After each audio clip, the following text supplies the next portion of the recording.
खबर। आज की इस वीडियो में हम आदित्य L1 मिशन से जुड़े हुए महत्वपूर्ण प्रश्न कवर करेंगे जो आपके आने वाले सभी एग्जाम के लिए काफ़ी ज़्यादा महत्वपूर्ण हैं। वीडियो को ध्यान से देखिएगा, यहाँ से क्वेश्चन एग्जाम में ज़रूर पूछे जाएंगे। तो चलिए शुरू करते हैं आज के इस वीडियो को। एक क्वेश्चन पूछा है मैंने आपसे, जिसका आंसर आपको कमेंट करके भी बताना है लास्ट में। देखिए, आदित्य L1 मिशन जो है यह सूर्य के अध्ययन के लिए भेजा गया एक मिशन है इसरो के द्वारा। तो पहले हम सूर्य से जुड़े हुए महत्वपूर्ण प्रश्न कवर करेंगे, उसके बाद आदित्य L1 मिशन क्या है इसे अच्छी तरह से क्लियर करेंगे। तो चलिए शुरू करते हैं फर्स्ट क्वेश्चन से। फर्स्ट क्वेश्चन है, सौर प्रणाली की खोज किसने की थी? किसने यह बताया था कि सूर्य के चारों ओर हमारी पृथ्वी घूम रही है और साथ में और भी प्लैनेट्स घूम रहे हैं? यह बताया था कोपरनिकस ने 1543 ईस्वी में। ठीक है, नेक्स्ट है, सूर्य के चारों ओर घूमने वाले खगोलीय पिंड क्या कहलाते हैं? यह सूर्य है, इसके चारों ओर घूमने वाले खगोलीय पिंड क्या कहलाते हैं? ग्रह कहलाते हैं। देखिए, हमारी पृथ्वी का नंबर आता है तीसरे नंबर पर। हमारी पृथ्वी सूर्य से इतनी छोटी है कि 31 लाख पृथ्वियाँ को अगर जोड़ दिया जाए तब जाकर सूर्य का निर्माण हो सकता है। ठीक है, इतना बड़ा है सूर्य पृथ्वी से। नेक्स्ट क्वेश्चन है, सौरमंडल में कुल कितने ग्रह हैं? सौरमंडल में कुल कितने ग्रह हैं? 8 ग्रह हैं। पहले 9 थे। जो एक नवा वाला था वह था प्लूटो। जो प्लूटो था वो बाकी ग्रह की तरह सूर्य के चारों ओर नहीं घूम रहा था। ठीक है, वह कभी इस ऑर्बिट से बहुत दूर चला जाया करता था, कभी वापस घूम के आ जाया करता था। तो जितने बाकी जो प्लैनेट्स हैं जो इस ऑर्बिट को फॉलो करते हैं, जो कुछ रूल्स है जिसे फॉलो करते हैं, वो नोवा वाला जो था प्लूटो वह फॉलो नहीं कर रहा था। ठीक है, तो उसको ग्रह की श्रेणी से हटा दिया गया।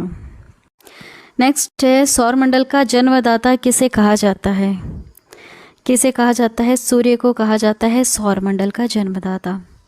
हमारा सौरमंडल जिसमें एक सूर्य है और उसके चारों ओर घूमने वाले 8 प्लैनेट्स हैं। नेक्स्ट है, वैज्ञानिक जिन्होंने सर्वप्रथम खोज की कि पृथ्वी सूर्य के चारों ओर घूमती है, यह खोज किसने की थी? यह कोपरनिकस ने खोज की थी। और जो खोज की थी, जब इन्होंने ऐसा बताया था तो उसके बाद उनको सज़ा भी दी गई थी। थोड़ा सा आप सर्च करिएगा कि कोपरनिकस की आखिर मृत्यु कैसे हुई, तो आपको जानकर के हैरानी होगी। ठीक है, इन्होंने बिल्कुल सही बताया था, क्योंकि पहले के लोगों का मानना था कि जो पृथ्वी है इसके चारों ओर हमारा सन घूम रहा है, बुध शुक्र सब इसके चारों ओर घूम रहे हैं। पहले के लोगों को ऐसा मानना था, लेकिन कोपरनिकस का कहना था नहीं, जो सन है इसके चारों ओर घूम रहे हैं प्लैनेट्स। ठीक है, चलिए नेक्स्ट है, निम्नलिखित में से कौन सा ग्रह नहीं है जिसे प्राचीन भारतीय ग्रह मानते थे? प्राचीन भारतीय लोग सूर्य को भी ग्रह मानते थे, इसलिए ऐसा कहते थे कि जो हमारी पृथ्वी है इसके चारों ओर ये सब घूम रहे हैं, लेकिन सूर्य क्या है? सूर्य एक तारा है। नेक्स्ट है, सूर्य के संगठन में सहायक गैस कौन सी है? तो देखिए, 2 मेन है, हाइड्रोजन और हीलियम। हाइड्रोजन और हीलियम इससे मिलकर बना हुआ है सन। वैसे और भी गैसेस हैं। देखिए, सूर्य में जो हाइड्रोजन है यह 73% है, कहीं आपको 71% भी देखने के लिए मिलेगा। हीलियम जो है 25% है, और जो 2% जो बाकी बचा हुआ है, 2% ऑक्सीजन है, carbon, nitrogen, silicon, magnesium, neon, लोहा और सल्फर शामिल है। ठीक है, मेन 2 है कौन से? हाइड्रोजन और हीलियम। नेक्स्ट है, सूर्य के मध्य भाग को क्या कहते हैं? अब जितना ज़्यादा डीप में पढ़ेंगे सूर्य को, आपको उतनी ज़्यादा लेयर्स के बारे में पढ़ने के लिए मिलेगा। तो मेन लेयर्स तो यहाँ पर कुछ 4 होती हैं। ठीक है, तो देखिए, आपसे पूछा मध्य भाग को क्या कहते हैं? जो मध्य वाला भाग है उसे हम कहते हैं प्रकाश मंडल। प्रकाश मंडल को इंग्लिश में हम फोटोस्फीयर कहते हैं। और जो बाहर आपको दिख रहा है ना बिल्कुल, इसे हम कोरोना कहते हैं। नेक्स्ट है, सूर्य के ऊपर के भाग को क्या कहा जाता है? अब देखिए, सूर्य के ऊपर के भाग को हम क्या कहते हैं? इसे वर्णमंडल कहते हैं। वर्णमंडल जिसे इंग्लिश में हम क्रोमोस्फीयर कहते हैं, और जो प्रकाश मंडल उसे हम फोटोस्फीयर कहते हैं। नेक्स्ट है, सूर्य सदैव पूर्व में निकलता है क्योंकि हमें पृथ्वी कैसी घूम रही है? पृथ्वी पश्चिम से पूर्व की ओर घूमती है। ठीक है, मान लीजिए यह सन है और यह हमारी पृथ्वी है, ये कैसे घूम रही है? यह पश्चिम से पूर्व की ओर घूमती है, पश्चिम से पूर्व की ओर। तो पहली बार जो किरण गिरेगी वो कहाँ गिरेगी? पूर्व वाले हिस्से में गिरेगी, उसके बाद यहाँ गिरेगी, है ना। तो पहले यह पूर्व में क्यों गिरती है सूर्य की किरण, क्योंकि यह पश्चिम से पूर्व की ओर घूम रही है। मतलब पहले भारत देश के नक्शे के हिसाब से हम देखें तो पहले मणिपुर पर रोशनी गिरेगी, उसके बाद कुछ समय बाद गुजरात राज्य पर। ठीक है, नेक्स्ट है, एक ग्रह की अपने कक्ष में सूर्य से अधिकतम दूरी को क्या कहा जाता है। देखिए जो सन है इसके चारों ओर हमारी पृथ्वी कुछ ऐसे घूमती है। आप देख सकते हैं यहाँ पर बिल्कुल पास में है और यहाँ पर दूर में है।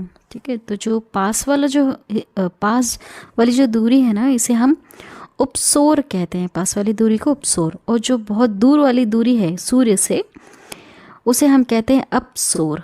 अपसोर तो इसमें से आपको एक याद रख लेना, तो दूसरा उसका अपोजिट कर लोगे आप। ठीक है, तो हम यहाँ दूरी वाला याद रख लेते हैं। दूर जो है सूर्य से पृथ्वी की जो अधिकतम दूरी है उसे हम कहते हैं अपसोर। क्या कहेंगे उसे हम? अपसोर। नेक्स्ट है, एक ग्रह की अपने कक्ष में सूर्य से न्यूनतम दूरी को क्या कहते हैं। ठीक है, अपसोर हमने याद रख लिया। सूर्य से सबसे ज़्यादा दूर जिस पॉइंट पर पृथ्वी है उसे हम कहेंगे अपसोर। तो पास वाले को अब क्या कहेंगे? उपसोर। ठीक है, चलिए आगे बढ़ते हैं। सूर्य में काला धब्बा क्या है? सूर्य में जो काले धब्बे होते हैं, यह धब्बे वे स्थान है जो प्रकाश उत्सर्जित करने में असमर्थ हैं। नेक्स्ट है, सूर्य के रासायनिक मिश्रण में हाइड्रोजन का प्रतिशत कितना है? कितना है? 73% है। नेक्स्ट, निम्नलिखित में से कौन एक तारा है? वह है सूर्य। सूर्य एक तारा है। पहले के लोग इसको सूर्य को तारा नहीं मानते थे, इसे भी एक ग्रह मानते थे। नेक्स्ट है, सौर पृष्ठ पर लगभग कितना तापमान होता है? सौर पृष्ठ पर लगभग 6000 डिग्री सेल्सियस का तापमान होता है। देखिए सूर्य की जो बाहर वाली सतह है उसका तापमान लगभग आपको 6000 डिग्री सेल्सियस देखने के लिए मिलेगा। केंद्र का जो तापमान है यह 1.5 करोड़ डिग्री सेल्सियस। ठीक है, सूर्य के अंदर पड़े काले धब्बे सौर कलंक का तापमान आपको 1500 डिग्री सेल्सियस से लेकर 4500 डिग्री सेल्सियस तक मिलेगा। ठीक है, इतना तापमान है। जितना डीप में जाएंगे उतना ज़्यादा इसका तापमान भी बढ़ता जाएगा। नेक्स्ट है, सूर्य के सबसे पास कौन सा ग्रह है? कौन सा ग्रह है सूर्य के सबसे पास? बुध, शुक्र, पृथ्वी, मंगल। ठीक है, आपने पढ़ा होगा, कमेंट करके भी बताइएगा ताकि थोड़ा सा रिवीजन हो जाए। नेक्स्ट है, सूर्य की सतह पर हाइड्रोजन के अलावा दूसरा कौन सा तत्व बहुतायत से पाया जाता है?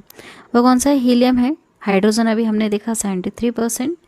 ठीक है, कहीं पर आपको 71 भी देखने के लिए मिलेगा, और हीलियम है 25%। ध्यान दीजिएगा। चलिए आगे बढ़ते हैं। सूर्य प्रकाश धरती पर पहुंचने में कितने मिनट लगते हैं? कितने मिनट लगते हैं? तो देखिए 8.3 मिनट का समय लगता है। नेक्स्ट है, किस दिन पृथ्वी सूर्य के सबसे निकट होती है? वह कौन सा दिन है?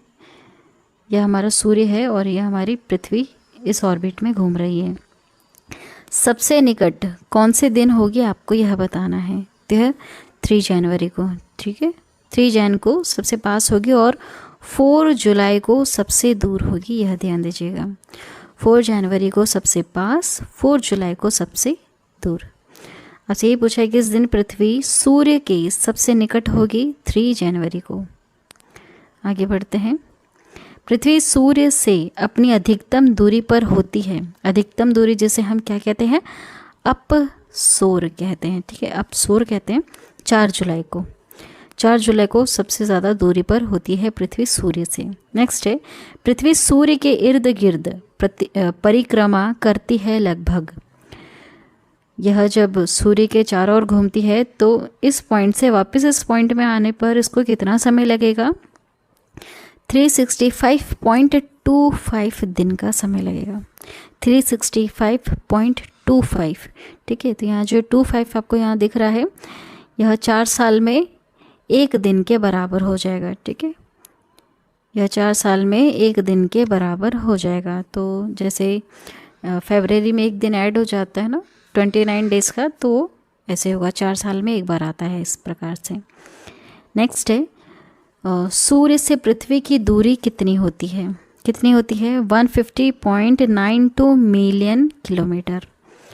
कितनी है? 150.92 मिलियन किलोमीटर, मिलियन में है, आप देख सकते हैं। और अभी जो आदित्य L1 जो गया है यह 15 लाख किलोमीटर तक पहुंचाया है हमने, ठीक है, 50 लाख किलोमीटर तक पहुंचाया है। बाकी दूरी आप देख सकते हैं, सूर्य से पृथ्वी 150.92 मिलियन किलोमीटर। नेक्स्ट है आदित्य L1 सूर्य का अध्ययन करने वाला कौन सा अंतरिक्ष आधारित भारतीय मिशन है? तो ये पहला है, वैसे और भी देशों ने पहुंचा रखे हैं, लेकिन हमारे भारत देश के इसरो द्वारा पहुंचाया गया है पहली बार सूर्य के अध्ययन के लिए पहुंचाया है आदित्य L1।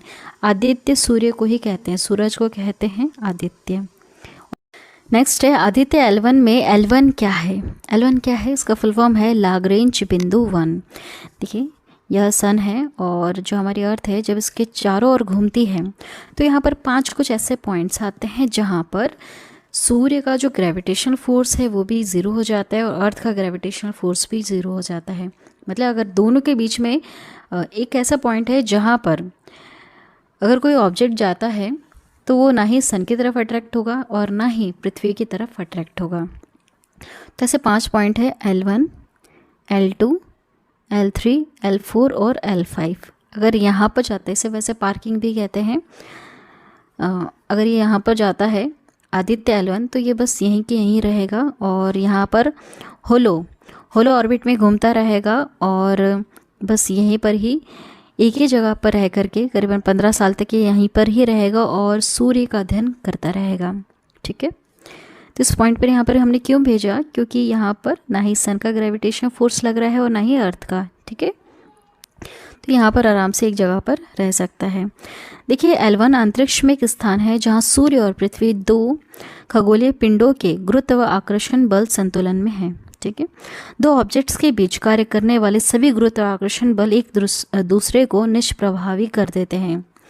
ऐसे में L1 पॉइंट का उपयोग स्पेस क्राफ्ट के उड़ने के लिए भी किया जा सकता है और लाग्रेंज बिंदु किसी अंतरिक्ष यान के लिए पार्किंग स्थल का भी काम करते हैं, ठीक है। उस पॉइंट को हमने क्यों चुना? क्योंकि आपको पता है अगर ये सूर्य की तरफ बढ़ता ही चला जाएगा, उस पॉइंट पे अगर स्टे नहीं करता है तो ये सूर्य में जाकर वहाँ पर भस्म हो जाएगा और अगर पृथ्वी के ग्रेविटेशन फोर्स में रहेगा तो पृथ्वी के ऑर्बिट में ही घूमता रहेगा, है ना। इसलिए उसको एक ऐसे पॉइंट पे लाकर हमें रखना है कि वो वहीं पर ही स्टे करे और सूर्य का अध्ययन करता रहे लंबे समय के लिए। करीबन देखिए 15 साल तक का यह मिशन है हमारा। नेक्स्ट है आदित्य L1 कब लॉन्च किया गया? डेट बताइए कब लॉन्च किया गया? 2 सितंबर 2023 को लॉन्च किया गया, है ना। नेक्स्ट है सतीश धवन अंतरिक्ष केंद्र श्रीहरिकोटा से आदित्य L1 को शनिवार 2 सितंबर को सुबह 11:50 पर लॉन्च किया गया। 2 सितंबर को किया गया है, सुबह किया गया है 11:50 पे, है ना। नेक्स्ट है सूर्य का निरीक्षण करने वाले पहले भारतीय अंतरिक्ष मिशन का क्या नाम है? इसका क्या नाम रखा गया है? Aditya L1 mission. आदित्य मतलब सूर्य, सूरज, और L1 क्या है, ठीक है, वो एक पॉइंट मैंने बताया था आपको, उस पॉइंट का L1 कहते हैं। नेक्स्ट है आदित्य L1 मिशन में किस रॉकेट का उपयोग किया गया? यह रॉकेट है जिसकी मदद से इसको वहाँ तक पहुँचा रहे हैं हम। तो इस रॉकेट का नाम है PSLV C57। नेक्स्ट देखिएगा PSLV C57 रॉकेट से लॉन्च किया गया। यह PSLV रॉकेट की 59th उड़ान थी, है ना। अभी तक ये इतनी उड़ानें भर चुका है। यह कौन सी उड़ान थी? 59th। नेक्स्ट है आदित्य L1 कितने बजे लॉन्च किया गया? कितने बजे लॉन्च किया गया है? 11:50, सुबह 11:50 को लॉन्च किया गया। नेक्स्ट क्वेश्चन देखिएगा आदित्य L1 का उद्देश्य क्या है? इसका उद्देश्य क्या है? इसका उद्देश्य है सौर्य गतिविधियों का अध्ययन करना है, ठीक है। वैसे बहुत सारे उद्देश्य हैं, देखते हैं हम यहाँ पर। आदित्य L1 मिशन और सौर्य गतिविधियों का अध्ययन करने के लिए लॉन्च किया गया है।